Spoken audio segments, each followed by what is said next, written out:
So this is chapter 3rd from your grammar book, okay? And today we are going to study about the pronoun which you have already studied in your previous classes, okay? So first of all we start by introducing what is pronoun. तो आप इससे पहले भी class 4th 5th में भी already pronoun और उसके कुछ काइंड्स के बारे में पढ़ चुके हो। तो इस चैप्टर में हम लोग प्रोनाउंस के बारे में ही स्टार्ट करते हैं। तो चलिए स्टार्ट करते हैं कि प्रोनाउंस कहते किसको हैं, ठीक है? तो प्रोनाउंस कहते हैं कि word which are used in place of a noun या in place of nouns are called pronouns. ऐसे वर्ड्स जो नाउन की जगह पर इस्तेमाल किए जाते हैं उनको हम लोग क्या कहते हैं? प्रोनाउंस। अब आपको तो मुझे एक्सप्लेन करने की ज़रूरत है नहीं कि नाउन्स कहते किसे हैं, बस इतना, जो नाउन्स की जगह पर इस्तेमाल हो उसको हम लोग क्या कहेंगे? प्रोनाउंस कहेंगे। अच्छा, नाउन की जगह पे हम लोग प्रोनाउन यूज़ क्यों करते हैं? देखिए, कभी कभी सेंटेंस आता है ना, तो सेंटेंस में बार बार नाउन को लिखने से अवॉइड करने के लिए यानी बचने के लिए हम लोग प्रोनाउंस का यूज़ करते हैं। जैसे कि यहाँ पे एक एग्जांपल मैं आपको देती हूँ। देखिए यहाँ पे Tom is a naughty boy, he painted the fence, ठीक है? अगर मैं इस सेंटेंस को ऐसे राइट करती कि Tom is a naughty boy and Tom painted the fence, okay, फिर is Tom is running all around the fence, तो यहाँ पे देख लो बार बार जो वर्ड टॉम आ रहा है तो वो टॉम सेंटेंस में थोड़ा अच्छा नहीं लग रहा है। तो इसलिए बार बार उस सेंटेंस में वो सेम नाउन का यूज करने से बचने के लिए हम लोग क्या करते हैं? प्रोनाउन का यूज करते हैं उस नाउन की जगह पे। अब देखिए यहाँ पे टॉम क्या था? नाउन था। तो इस टॉम के बदले में हम लोग कौन सा प्रोनाउन यूज किए? ही का यूज किए। अब देखिए प्रोनाउन का भी एक ये है कि हम लोग जब भी उसको यूज करेंगे तो नाउन का जो जेंडर होता है, ठीक है, और नाउन का जो आपका नंबर्स होता है उसी के अकॉर्डिंग हम लोग प्रोनाउन यूज करते हैं। देखिए यहाँ टॉम के बारे में बात किया गया था और टॉम क्या है? टॉम एक बॉय के लिए यूज किया गया है और टॉम एक लड़का है, इसीलिए यहाँ पे उसकी जगह पे ही प्रोनाउन का यूज किया गया है। ऐसा नहीं है कि प्रोनाउन अगर हम लोग यूज कर रहे हैं तो उसमें हम लोग उसके जेंडर को बदल दिए, उसके नंबर को बदल दे, नहीं। ऑलरेडी जो प्रोनाउन मेंशन है उसका जो नंबर होगा, उसका जो जेंडर होगा, वही उस प्लेस पे प्रोनाउन का यूज होगा। जैसे टॉम के लिए यहाँ पे ही का यूज हुआ, तो ही क्या है? प्रोनाउन है। वुमेन आर वेरी पुअर, यानी कि जो औरतें हैं वो बहुत गरीब हैं। They fetch water from the well, वो लोग कुएं से पानी निकालते हैं। तो देखो ये वुमेन यानी बहुत सारी औरतों के लिए कहा गया है। तो यहाँ पे तो शी का यूज कर नहीं सकते, इसलिए यहाँ पे किसका यूज किए हैं? दे का यूज किए हैं। तो कह रहे हैं कि जो ही, शी, इट, दे, हिज, हर, तो ये सब क्या होते हैं? प्रोनाउंस होते हैं जो कि नाउन के प्लेस पे हम लोग यूज करते हैं। आई होप अब आपको ये प्रोनाउन क्लियर हो गया होगा कि प्रोनाउन कहते किसको है, ठीक है, और किस तरह से उसको हम लोग यूज करते हैं किसी भी नाउन के प्लेस पर। अब हम लोग आते हैं काइंड्स ऑफ प्रोनाउन, यानी कि प्रोनाउन के टोटल कितने प्रकार होते हैं। तो इससे पहले क्लासेस में आप लोग कुछ टाइप्स ऑलरेडी पढ़ चुके होंगे। यहाँ पे आपको वो सारे काइंड्स और टाइप्स पढ़ने हैं प्रोनाउन के। तो यहाँ पे जो प्रोनाउन होता है वो 10 टाइप्स का होता है, ठीक है, और वो 10 टाइप्स यानी उसके 10 प्रकार कौन कौन से हैं? तो personal pronoun, reflexive pronoun, emphatic pronoun, interrogative pronoun, relative pronoun, demonstrative, indefinite, distributive, reciprocal and possessive pronoun। अब वन बाय वन हम लोग जानते हैं कि ये सारे प्रोनाउंस कौन कौन से हैं। तो सबसे पहला हम लोग पढ़ते हैं पर्सनल प्रोनाउंस के बारे में। पर्सनल प्रोनाउन क्या होता है? तो पर्सनल प्रोनाउन वो प्रोनाउंस होते हैं जो किसी पर्सन या थिंग की जगह पर यूज किए जाते हैं, ठीक है।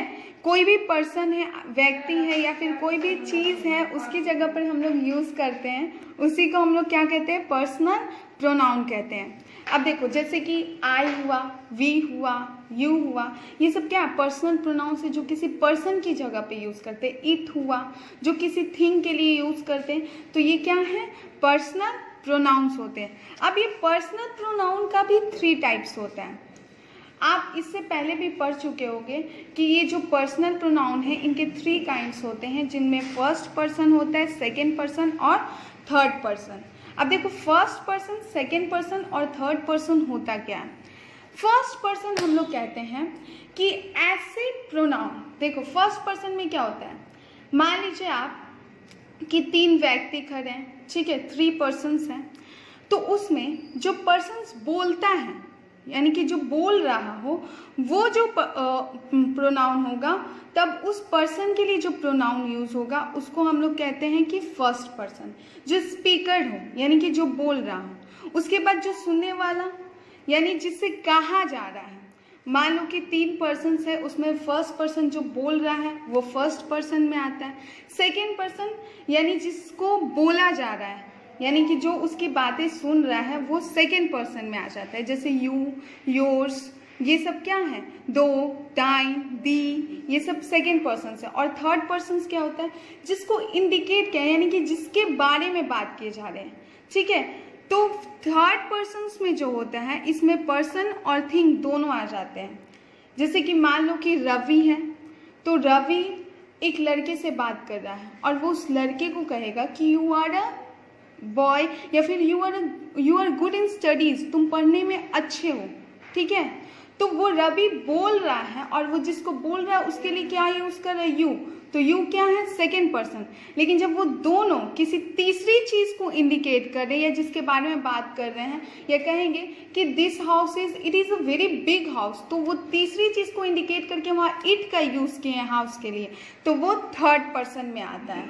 समझ गए, यानी जो स्पीकर है वो फर्स्ट पर्सन, जो सुन रहा है जिसको बोला जा रहा है वो सेकेंड पर्सन, और जो जिसको पॉइंट जिसके बारे में बात की जा रही है उसको हम लोग थर्ड पर्सन कहते हैं। तो फर्स्ट पर्सन में आप देख सकते हैं स्टूडेंट्स, फर्स्ट पर्सन में आई और मी, वी, अस ये यूज होता है। सेकेंड पर्सन ये सिंगुलर है यानी कि ये एक पर्सन के लिए यूज होगा, और ये प्लूरल है यानी कि ये बहुत सारे पर्सन्स के लिए यूज होगा। सेकेंड पर्सन में यू, योर, सिंगुलर और प्लूरल दोनों में सेकेंड पर्सन सेम होता है, और थर्ड पर्सन में ही, शी, इट सिंगुलर में, बाकी दे जो होता है वो प्लूरल में होता है। अब देखिए हर, हर्ष ये सब जो दिया ये ऑब्जेक्ट में यूज होता है, ये ऑब्जेक्टिव प्रोनाउंस होते हैं। ओके, उसी तरह यहाँ देयर, देम ये भी क्या ऑब्जेक्ट में यूज होते हैं। तो ये आपका पर्सनल प्रोनाउंस था। इसके बाद हम लोग सेकेंड काइंड्स ऑफ प्रोनाउन आएंगे, जिसमें आपका आ जाएगा डेमोन्स्ट्रेटिव प्रोनाउन। ओके, तो व्हाट इज डेमोन्स्ट्रेटिव प्रोनाउन। तो देखो डेमोन्स्ट्रेटिव प्रोनाउन जिस भी पर्सन या थिंग के बारे में बात कर रहे हैं, ठीक है, उसको इंडिकेट करके अगर बात कर रहे हैं तो उस इंडिकेट करने के लिए जो प्रोनाउंस का यूज करते हैं उसको डेमोन्स्ट्रेटिव प्रोनाउन कहते हैं। जैसे मैंने कहा कि वो एक पंखा है, जैसे दिस इज माई पेट, या मेरा क्या है, पेट है, तो उसको इंडिकेट करके वो एक नाउन के लिए ही इंडिकेशन दिया गया है, तो उसके लिए जो प्रोनाउन यूज करते हैं उसको डेमोन्स्ट्रेटिव प्रोनाउन कहते हैं। जैसे दिस, दैट, दीज, दोज, ये सब क्या है, डेमोन्स्ट्रेटिव प्रोनाउंस है। दैट, जैसे कि यहाँ पे दिया दैट इज योर हैट, वो तुम्हारा क्या है, हैट है। तो यहाँ पे देखो हैट नाउन को पॉइंट आउट करने के लिए क्या यूज किया गया है, दैट यूज किया गया है, तो इसलिए ये क्या है, डेमोन्स्ट्रेटिव प्रोनाउन है। उसी तरह अब नेक्स्ट आते हैं हम लोग थर्ड टाइप में, जो कि है इनडिफिनिट प्रोनाउन। इनडिफिनिट प्रोनाउन किसको कहते हैं, तो इनडिफिनिट प्रोनाउंस वैसे प्रोनाउंस को कहते हैं which refer to person or things in general way, जो किसी भी पर्सन और थिंग्स को एक आम तरीके से उनको पॉइंट आउट करता है, उसको रिफर करता है। देखो अगर मान लो जैसे कि जैसे यहाँ एग्जांपल दिया, one should do once duty, यानी हर एक को अपना खुद का काम करना चाहिए, ठीक है। यहाँ पे किसी खास पर्सन को नहीं कह रहा है वो काम करने के लिए, यहाँ पे बस किसी पर्सन के लिए बोल दिया गया, ठीक है। तो यहाँ किसी पर्सन के लिए वन टर्म यूज हुआ तो ये इनडिफिनिट प्रोनाउन हो गया, यानी कि यहाँ पे किसी निश्चित व्यक्ति के जगह पर नहीं यूज होगा, ना ही किसी निश्चित चीज के लिए यूज होगा, ठीक है। तो ऐसे प्रोनाउंस को हम लोग इनडिफिनिट प्रोनाउंस कहते हैं। जैसे नन कुड सॉल्व द सम, यानी कोई भी सॉल्व को इस सम को सॉल्व नहीं कर सकता, तो यहाँ पे किसी पर्टिकुलर किसी व्यक्ति को नहीं कहा जा रहा है, कोई भी, वो कोई भी पर्सन हो सकता है। तो एक आम टर्म में अगर हम लोग किसी अनिश्चित पर्सन्स के लिए अगर कोई प्रोनाउन यूज करते हैं तो वो इंडेफिनिट प्रोनाउन होता है। ओके, जैसे यहाँ वन, नन, फ्यू, ऑल, सम, मैनी, ये सब क्या है? इंडेफिनिट प्रोनाउंस हैं। इसके बाद आते हैं आपके पॉसेसिव प्रोनाउंस। ठीक है, तो पॉसेसिव प्रोनाउंस क्या होते हैं? Possessive pronoun that shows position is called possessive pronouns, यानी जो पोजीशन शो करते हैं। Do you know about position? Position मतलब होता है कि किसी चीज का पे जिसका हक हो, बताना कि वो किससे बिलोंग करती है, उसका मालिक कौन है, उसका ऑनर कौन है, तो उसी को हम लोग क्या कहते हैं? पॉसेसिव प्रोनाउन कहते हैं। ठीक है, जैसे दिस पेन इज योर्स, ये कलम है, किसका है? तुम्हारा है। तो ये बता रहे कलम किसका है? तुम्हारा है, तो ये पोजीशन शो कर रहा है। तो इसके बाद we bought this car, it is ours, हमने ये कार खरीदी और ये हमारी है। तो उस चीज, यहाँ पे देखो, ये थिंग, कार का पोजीशन बता रहा है कि वो किसकी है? हमारी है। इस पेन का पोजीशन बता रहा है कि वो तुम्हारी है, यानी कि उसको वो किससे बिलोंग कर रही है। तो ये किस में आता है? पॉसेसिव प्रोनाउंस में। योर्स, आवर्स, हर्स, हिज, ये सब क्या है? पॉसेसिव प्रोनाउंस है। एक और इसके बारे में एक नोट दिया है स्टूडेंट्स कि पॉसेसिव प्रोनाउंस जो होता है वो हमेशा सेंटेंस के एंड में यूज होता है, आखिर में यूज होता है। आप देख रहे हो, और इसमें हमेशा सेंटेंस के आखिर में यूज होता है और इसके बाद किसी भी नाउन का यूज नहीं होता है। आप इन सब में सेंटेंस में देख सकते हैं कि यहाँ पे योर्स के बाद कोई नाउन का यूज नहीं हो, भले ही उससे पहले यूज हो गया है लेकिन उसके बाद यूज नहीं हुआ। उसी तरह आवर्स किसी भी पहले नाउन के यूज है लेकिन बाद में नहीं हुआ है। हर्स, यानी कि किसी भी पॉसेसिव प्रोनाउन में हमेशा वो सेंटेंस के एंड में यूज होता है और उसके बाद किसी भी नाउन का यूज नहीं होता है। इसके बाद नेक्स्ट आते हैं हम लोग इंटेरोगेटिव प्रोनाउन। देखो, कहीं भी आप देखते हो कि जो टर्म इंटेरोगेटिव आता है वो हमेशा क्वेश्चन आस्क करने के लिए आता है। तो ये इंट्रोगेटिव प्रोनाउन भी क्वेश्चन ही आस्क करने के लिए, यानी क्वेश्चन पूछने के लिए यूज किया जाता है। जैसे who helped you in need, जब तुम्हें ज़रूरत थी तो तुम्हारी किसने मदद की। ठीक है, तो यहाँ पे जो इंट्रोगेटिव प्रोनाउन होता है वो हमेशा क्वेश्चन पूछने के लिए यूज होता है और इसका हमेशा आंसर कोई भी नाउन या प्रोनाउन ही होता है। ठीक है, तो यहाँ पे अब हम लोग देख सकते हैं who, whom, which, whose, what, ये सब क्या है? इंटेरोगेटिव प्रोनाउंस है, क्योंकि ये सब क्वेश्चन पूछने के लिए ही यूज किए जाते हैं। अब देखो, who, whose और whom, ये किसके लिए यूज होता है? पर्सन्स के लिए यूज होता है। what, थिंग्स के लिए यूज होता है, और which किसी पर्टिकुलर पर्सन या थिंग के लिए यूज होता है। ठीक है, तो ये आपका इंट्रोगेटिव प्रोनाउन था। इसके बाद नेक्स्ट आते हैं हम लोग रिफ्लेक्सिव प्रोनाउन। देखो, रिफ्लेक्सिव प्रोनाउन किसको कहते हैं?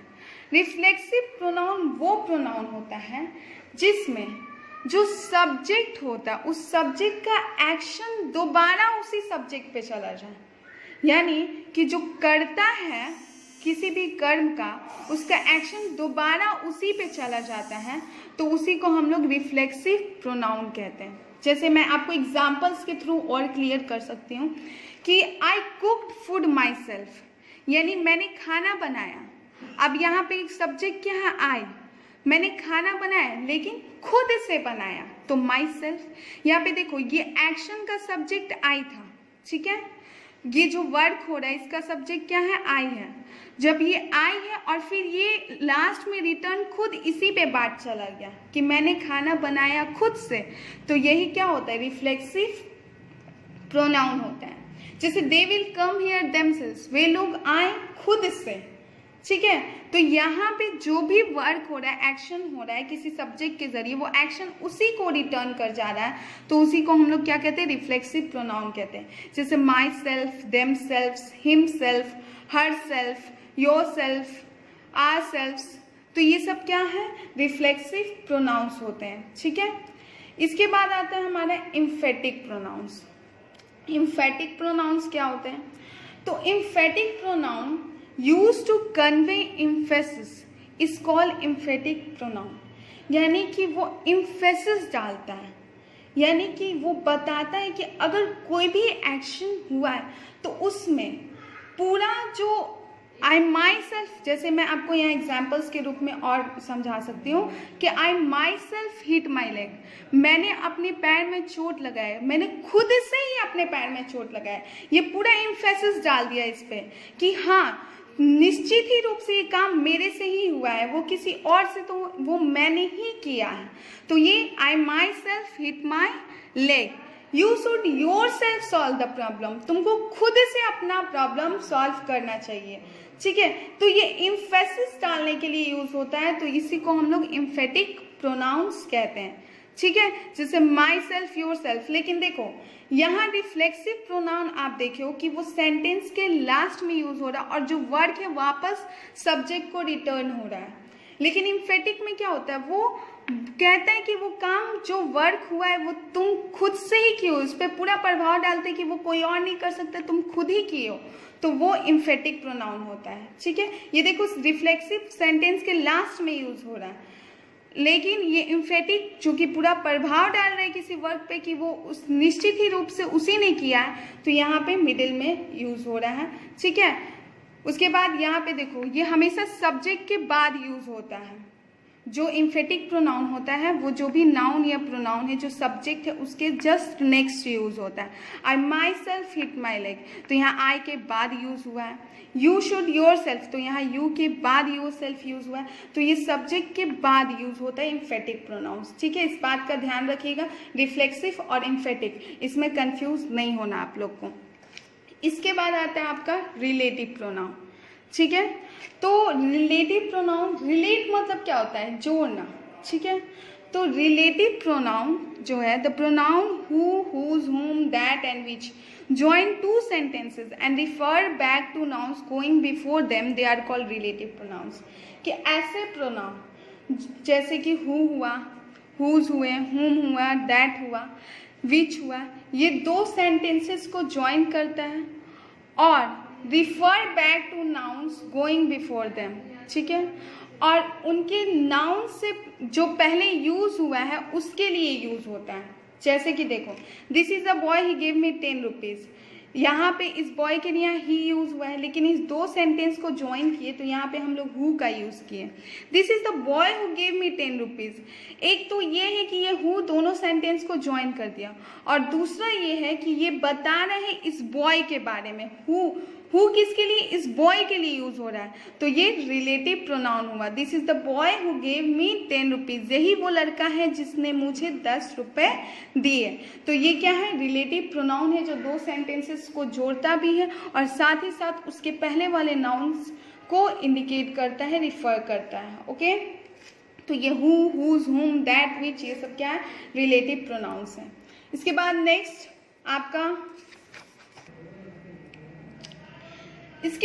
आता है डिस्ट्रीब्यूटिव प्रोनाउन। देखिए डिस्ट्रीब्यूटिव प्रोनाउन क्या होता है, तो डिस्ट्रीब्यूटिव प्रोनाउंस ऐसे प्रोनाउंस को कहते हैं विच शो दैट, जो ये बताता है कि पर्सन और थिंग को हम लोग एक समय में एक ही ले हम लोग, ठीक है, मतलब वो एक ग्रुप्स को एक समय में, वो पूरे ग्रुप को एज अ होल एक लेना है हमें, ठीक है, तो या फिर एक सेपरेट ग्रुप्स में एक अलग ग्रुप्स में लेना है, तो यही डिस्ट्रीब्यूटिव प्रोनाउंस होता है। जैसे इच, नाइदर, आइदर, जैसे each of them will have a food, देखो हर एक को कह रहा है तो उन सबको एक ही साथ ले लिया, हर एक को कह रहा है, वो डिफरेंट पर्सन है लेकिन सबको एक साथ एक ही वर्ड में यूज कर लिया ईच, कि हम सबको, प्रत्येक लोगों को खाना खाना होगा, तो each of them will have food.